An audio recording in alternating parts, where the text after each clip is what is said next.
여러분 안녕하십니까? 내외방송 뉴스입니다. 배우 이영애 씨가 이승만 전 대통령 기념관 건립을 위해 최근 기부한 것을 놓고 비판이 일자 입을 열었습니다. 이영애 씨는 최근 입장문을 통해 과오는 과오대로 역사에 남기되 공을 살펴보며 화합하자는 의미라며 우리나라가 공산화됐다면 우리 아이들은 자유가 없는 곳에서 살게 돼 끔찍하다고 밝혔습니다. 지난해 외국인 근로자의 25%가 월급보다 실업급여를 더 많이 받은 것으로 조사됐습니다. 오늘 고용노동부의 자료에 따르면 외국인 근로자의 1인당 실업급여는 2016년 420만 원에서 지난해 860만 원으로 104.8% 증가했습니다.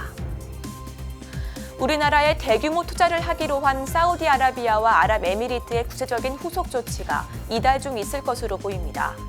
이도훈 대통령실 대변인은 최근 브리핑을 통해 연말까지 계속 수출이 살아나도록 정부가 할 수 있는 지원을 다할 방침이라고 전했습니다. 미국에서 권력 서열 3위로 꼽히는 케빈 메카시 하원 의장의 해임 결의안이 사상 처음으로 가결됐습니다. 얼마 전 임시 예산안 처리에 반발한 공화당 소속 맷 게이츠 하원 의원이 민주당과 합세해 메카시 의장에 대한 해임 결의안을 제출한 바 있습니다. 임시현 안산 선수가 항저우 아시안게임 양궁 리커브 여자 개인전 결승에 나란히 진출했습니다. 두 선수는 오는 7일 금메달을 놓고 행복한 맞대결을 펼칩니다. 이승만 전 대통령 기념관 건립을 위해 5천만 원을 기부한 배우 이영애 씨가 비판의 목소리에 입장을 표명했습니다. 이영애 씨는 최근 입장문을 통해 이승만 전 대통령의 과오를 감싸자는 것이 아니라 과오는 과오대로 역사에 남기되 공을 살펴보며 화합하자는 의미라고 밝혔습니다.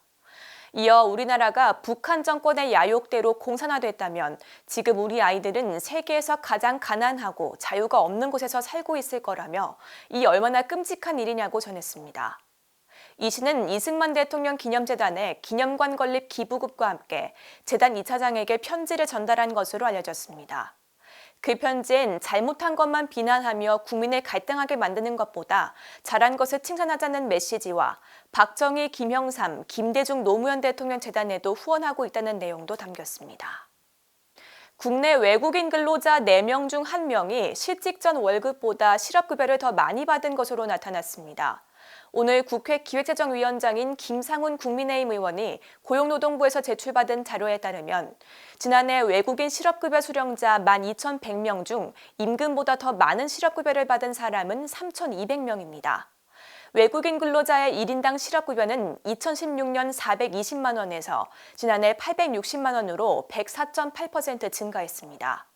반면 같은 기간 내국인 근로자의 1인당 실업급여는 490만 원에서 910만 원으로 85.7% 늘었습니다. 김상훈 의원은 이 현상은 실직자의 재취업에 장려하기보다 자칫 근로의욕을 떨어뜨리는 부작용을 가져올 수 있다며 제도의 허점을 검토해 탈법적 누수를 최소화해야 한다고 지적했습니다. 빠른 뉴스 행복을 주는 내외방송 정지원입니다. 안녕하십니까? 정지원입니다. 좀 더 빠른 소식을 원하신다면 오른쪽에 있는 구독하기 버튼을 눌러주시기 바랍니다. 알림 설정까지 완료하시면 영상이 올라오는 즉시 확인하실 수 있습니다. 저희 내외방송을 시청해주셔서 정말 고맙습니다.